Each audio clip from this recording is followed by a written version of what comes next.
Hi guys, it's Moz here for Moz6510 Models. We are a channel dedicated to help you become a better scale modeler. So I'm going to be talking tonight about a very important piece of equipment that I use when I do my modeling, whether I'm cutting pieces off sprues, whether I'm cutting out decal sheets, even to the point of just scraping away some filler.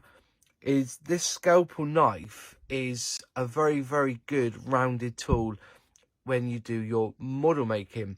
But what I wanted to do was go through techniques of putting the blade on, taking the blade off, tools you can use for when you want to change blades, and also just to go through the types that I personally use of handles, the size of handles, and the blades that I use and why.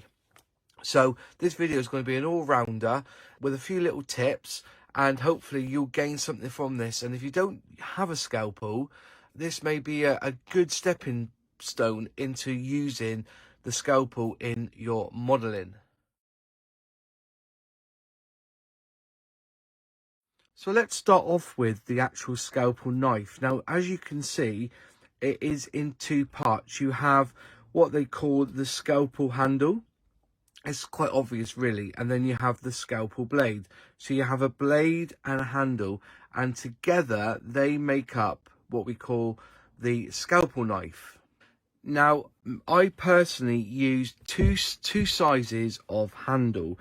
I use the number 4 handle and also the number 3. Now the number 4 is obviously a little bit small, a little bit bigger than the smaller number 3. Now these ones here aren't Swann Morton, but I found them to be just as good, and I picked them up from eBay relatively cheaply, or Amazon. I think these ones come from Amazon, to be fair, quite cheaply. And so you buy the blades to fit the handle that you're using. For instance, I use a number 4 handle, and the blades I use are the number 26. So if we look carefully at the blade, so I'm trying to be careful, you shouldn't really hold the blade with the hand. There'll be a number on the blade that will say what it is. So that one's number 26. Now on the number 3s, I use blades number 11 and number 10, and this is for more finer work. But obviously they're just as sharp. They just have different uses, and you feel the uses. So sometimes you may want to get into a really small piece, a small hole in the model, and using a smaller blade is a lot easier. Yeah, you have the number 10s, which have got the rounded bull nose finish, and you have the number 11, which is basically the straight pointed blade. And those are the two that I personally use.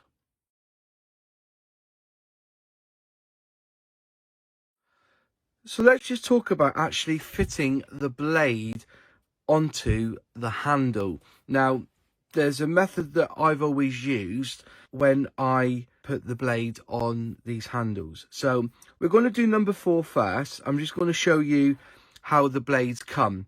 There's two ways they come. They either come like this in a pack of 5 blades. These are Swann Morton ones, because you know I seem to find that these ones here seem to fare better. They tend to keep their sharpness a little bit longer than cheapy ones, and also sometimes when you press too hard, so I've seen blades shatter and break, and I find the Swann Morton ones are a lot better for just to protect yourself. These ones here, the dual ones, are also very good. So those are the two makes that I use for my blades. So what I'm going to do is open up the number 4 blade, and you'll see that inside the foil they come wrapped. These are non-sterile ones, you don't need sterile ones. And what they do is they come in paper, and you very carefully open up the paper. This is more the dangerous dangerous part of this, because I'll show you afterwards, you don't tend to touch the blade with your hands afterwards, okay? So they come wrapped up in a piece of paper, okay, for these are the number 4s. Now, the dual ones, which I've got here, these come with a really good system where, you know, like a plaster, you open them up one end. So what I tend to do is open them up very carefully just to show the end of the blade. Just hold on to the blade, just to show the end of the blade, okay? And then from that point, I can then use my flat nose pliers to pick it up and use. So that's basically the technique, opening up both of these. So for this one here, I'm going to say this one's off the paper. So what I'm going to do is, this is on the paper. So what I tend to do is, while it's on the paper, I grab the blade like so. So I am just off the ridge. Now you can see that the ridge the hole starts big, and then there's a ridge, and it gets smaller and smaller and smaller. Okay, that's because the shape of the groove is actually only so far. So basically, it's a way of it's like a very simple locking mechanism. So you pick up the knife and you have the blade, and what you do is from this angle here, you make sure that the diagonal is the same, and then you carefully feed the blade onto the handle like so. So once he's in the groove, what I do is I hold on with my fingers and my thumb there, and I gently pull the blade towards, and then when it's locked into that position there, I then grab the other end and then I push, and then it locks, and that's it. The blade is now locked into position. Can you see that? That's how I load a scalpel blade. And it's the very same with whoops, that's magnetized. It's the same with this one as well. On the number 3s, you've got that same very small groove on the end, and you've got the diagonal, which is where it locks. So from here, what I tend to do is I just pinch the end, pull out, that then can be binned, and then what I then do is gently push it onto the groove, gently, and then from the very end, I then get a bit more control, and then I just push, and it locks into position. Can you see that? It's locked. And that's how I load a scalpel blade onto the knife. It's onto the handle to make the scalpel knife. So this is a way of putting on the blade without actually touching them, and it's the safest way. There's, as you're forcing, there's, you know, you're not forcing. You know, I've seen people holding on to the knife like that and then forcing it on. Don't do that. Just use a tool, whatever you've got, and that should help you in putting the blade onto the knife. So now I'm going to teach you a really safe method of removing the scalpel blade from the handle. Now, again, I'm going to use my trusty flat nose pliers. There's all sorts you can use plier wise, but these, I've had these for ages, and even though they're pink, because I think they came from my wife's female toolbox, but these are absolutely brilliant. I think they're for jewelry making, but I've had them for ages. To remove the blade, there's a really good method of removing the blade, and it works for any size of blade, any size of handle, but it is the safest, I promise you. You first grab at the back.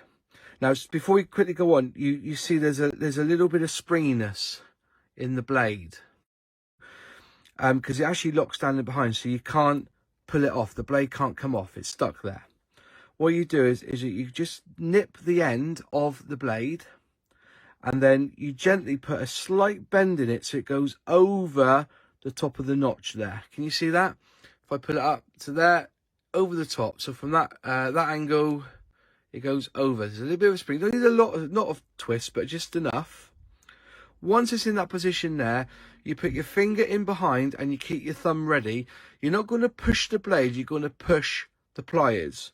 So you grab it, and then with your thumb, just push and off. Now, that is the safest way I found to take the blade off, right? Now, do not do this. I've seen people do this. They do that, they twist it, and then they go like that. You end up stabbing someone, or you end up flicking the blade somewhere where you've got to pick it up with your hand. No, make it a relaxed, controlled movement to remove the blade. Make it really relaxed and controlled. So then it goes in, a slight twist, and then push with the thumb, and it will come off. If you find that because it's a little bit rusty, that it sticks, again, whoops, see, I can't even do it myself now. Say that the glue's a little bit rusty, and you find that you've got it this far, you can then let go, and then just grab the end and just gently pull off. That's it, just gentle, but make sure it's controlled and slow. And also remember, do it towards your chum and not your thumb. So don't go doing it this way and then you flick it up and you bang. If you're left-handed, probably you may be tempted to do it this way, give it in bang and into yourself. No, just do it so that it's away from you. Everything's away from you, so that and away from anybody else. So there's one, that's the safest method I found to removing the blade from a scalpel, to remove the blade from the handle. Straight up, push, out it comes. It's so simple. And once you do it once or twice, you'll see how easy it is. Using your thumb just to give it leverage and out it comes. All right, and you can do it with any blade you so wish. And you can also do it with the little knives as well. You find a little, then give it a slight twist and then just push off with your thumb. Okay, it's really simple. I think these have had it actually. Just look at them now, and just gently take them off. It's it, but just use your thumb. Make it a very controlled effort. These don't need a lot really, so you give it a twist. Okay, whoops. Give it a twist, push off with your thumb, and then again push off with your thumb if there's a bit of a smaller blade. That is the simplest and the easiest way of removing the blade. I don't use these knives very often. I just think, you know, they are very good, you know, for really intricate work, but I tend to always stick to this bad boy here, which is the number 4 and the number 26 blade. They come printed on. I can't see that in the light. It says 26 printed on there, like an emboss through the foil. That's the blades I use. And then for the number 3s, there's the 11s and the 10s. The 10s with like the bull nose sort of one. But anyway, that's by and by. So that's the removal of the blade from the handle, the safest way without, we're just using a set of pliers.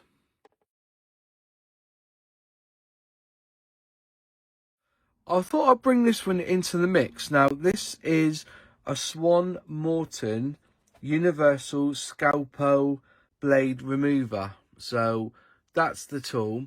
It's just really a plastic box and you can't get into it. There's no way of getting into it. So once your blade goes in, you've lost it. Hence why I'm using older blades for this demonstration. So the idea is that this is how it works.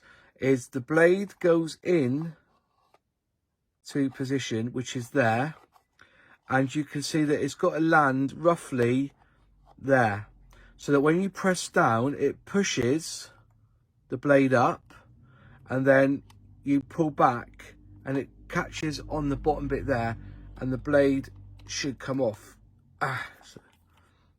It's not the best tool in the world, this, right? But it's a way of keeping your blade safe out of range. There's nothing, you know, I don't know. You know, I've seen people, they just chuck them in a bin, which is the most dangerous thing you can do. So that's what it goes in, and then as you lift up, the blade just stops in, and you can't get the blade out. The blade's now gone. That's how it works. That one. I'll do it again. I've got another one here. So you push the blade in, it's facing down, so the blade goes in down, and you just want it to catch in the groove. So the groove is actually what pushes the blade up. It's very difficult to see from this angle, but you push down like so, and then the blade is actually touching the top of this. So when you pull it out, as you see, it's still quite a pull, but it keeps the blade safe. In it goes, and then it's gone. And that's just a tool that they use. The way I get rid of blades, the best way is using the good old-fashioned masking tape method. So what I do is I take the masking tape to here, like so, and then I actually affix the blade to the masking tape, like this. So the blade gets fixed, I fold the tape over, and then what I then do is pull a big chunk off. So I'm not, trying to protect my hands, like so. And then I just gently put a loop in, put a loop in the top and go around. And then again, put a loop near the top and around. And as you can see, it's very difficult to cut yourself, especially when you've got that extra bit. I don't think you can see it in the light there. There's an extra bit there. And if you feel that it needs a little bit more, there's nothing wrong with you just over the tape, pushing it back on there, and then pull, cut a bit off. And again, you can even fatten that bit up there. Just do that. Just to give it a bit of protection. Then go over it diagonally. This is how I do it, this is how I bin all my scalpel blades. And that way, there's no way that blade's gonna end up hurting anyone. That just go in the bin, out the way. So that's how I get rid of the blades as well.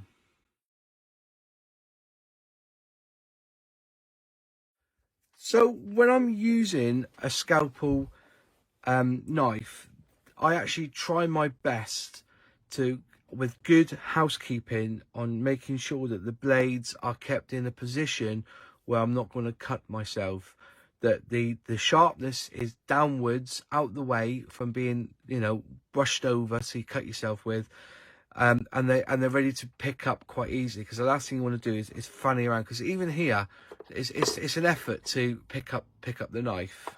So I bought this, and I know it is for using paintbrushes, for when you're painting. I know that's what it's for. But it also makes for a very, very good holder for your knife.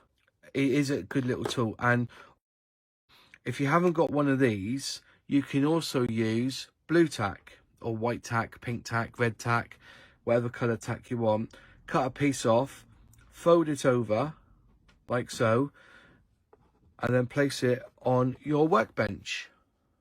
White tack or blue tack is your friend, because if you've got nothing to keep them upright with, that is perfect. It really is. It's so simple, and I do it regularly. I do change the blue tack, and also it's just there for when I need to use blue tack. But yeah, that's really what I use the blue tack for, is just put the blade down and it's stuck there. Get this blade straight down, keeps it upright, you can pick it up, no problem. None of this fanning around trying to get it up. It's there, bang, job's a good one. Also, if you wanted to, you could take the blue tack and put it in the tray here. So lift them up over there, take the blue tack onto there, and there you've got a two position in there of keeping the blade safe, ready to use.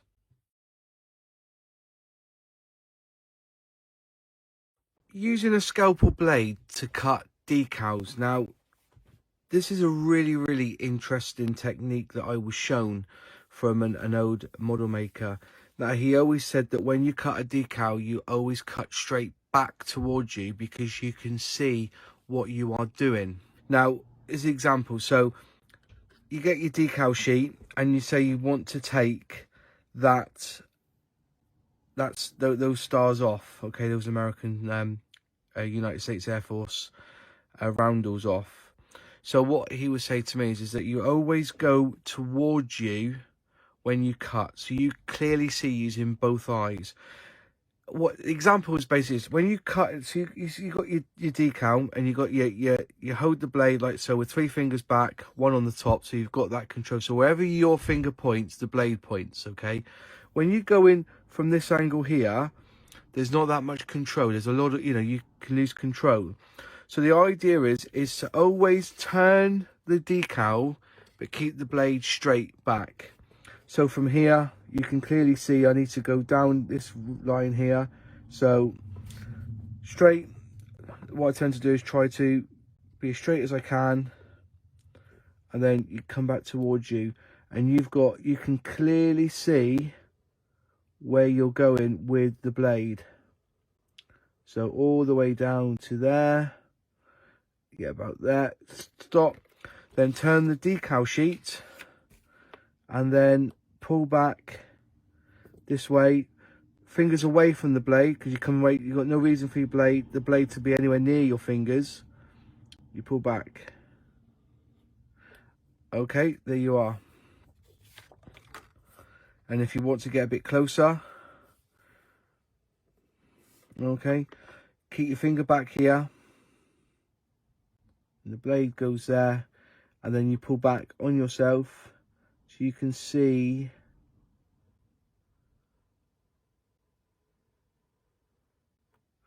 Okay, and then what you then do is turn that one around and then pull back here to finish off the cut. Same again across here. Pull, you could have a little bit, keep your finger away, pull back, and there. So you always pulling back towards you is the most easy, it's the most. It feels a bit weird at first if you're used to doing it like this and you're doing all this sort of movement. But once you start into the pattern of cutting back towards you, there's a lot of control. You keep your elbow into your arm, into your body, your elbow into your body as you pull back, and you can keep it pretty straight. Okay, just a little tip for when you're doing decal. Same with this. I'm gonna take this yellow one off now. So I look at where I'm cutting. So I start here. And I'm going to go straight back. I'm going to try and make that line up. So that's pretty well straight from there. And then I pull back. And you're in a lot of control there to that point there. Twist it slightly. So you're back in line again. Again, plenty of light, pull back. So you know where you're cutting. So there. Then from that point there, again, you're quite straight. So I'm going to go from there actually. I'm going to go back over that. You pull down, following the line, and you can see how far up you need to go. Again, straight back towards you.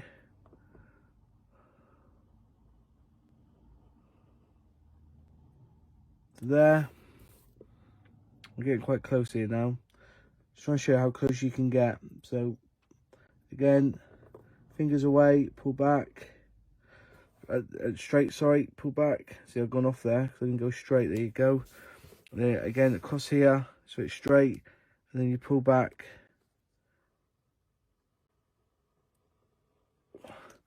And you're almost there. And then all you need to do now is just go around to where you need to just cut. Put him back.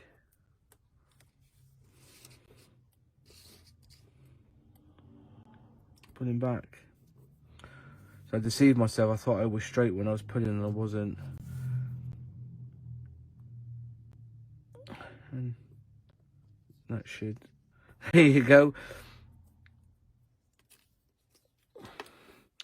And there's your decal off there. Just a real straightforward way of cutting your decals off quite accurately by not moving the position of the blade, but keeping the blade straight and moving the actual decal sheet. The final thing I'm going to show you is how to use a scalpel to cut your pieces off the sprue. So you've got the sprue here, and you have your runs, and then you have your little lugs, and you want to cut really where the lugs are. So again, pick up the knife. You want to come back towards you, because that's where you're in the most control. You've got your fingers on the blade. You can, you know, and you see which pit you want. So I'm using a really old kit, because I think this is quite thicker plastic or harder plastic to work with. I'm just going to show you how I would use well, normally I would, honestly, I would use these to cut, but I'm just going to, if you haven't got a pair of sprue cutters, then you can use a scalpel knife. So again, you find the piece that you want. Again, you're coming back on yourself. You want to get in as close as you can, and then just push down away from you, then pull back. So you go down and you pull back, and it kind of cuts it like so. There you go. And then push down, pull back, and it cuts. And it should just come off easy.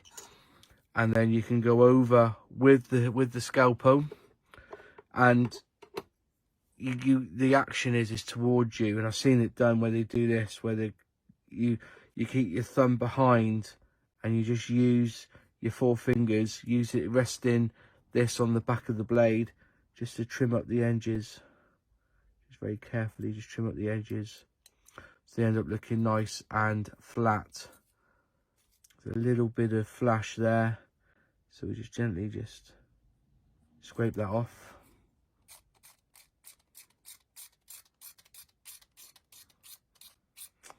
Give it a nice clean finish.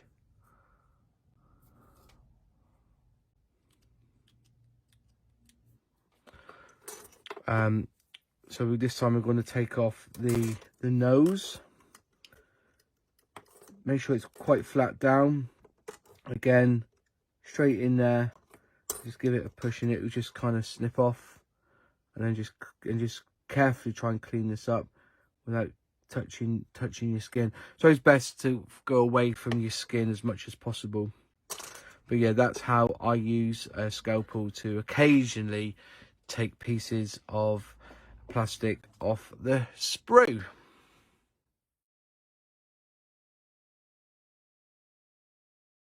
So guys, that was really what I would call an in-depth sort of tips, tricks, methods video on the use of the scalpel knife. I hope you enjoyed it. I hope you've come away with knowing something new, and you found yourself a new way of protecting yourself when you actually use these blades, whether you are cutting out decals, whether you're cutting sprues, whether you're just using it for scraping off to make a finish, a nice finish on an edge. And then I've also shown you some really good ways of replacing your blades and loading blades and taking off blades and disposing of blades from the handle. So that's it. I've got not much more else to share on it. There's a website called SwannMorton.com that will go into in depth the sorts of blades that they can provide, and there may be a blade on there that you will find that you would probably use more than the 2 that I've shown you today.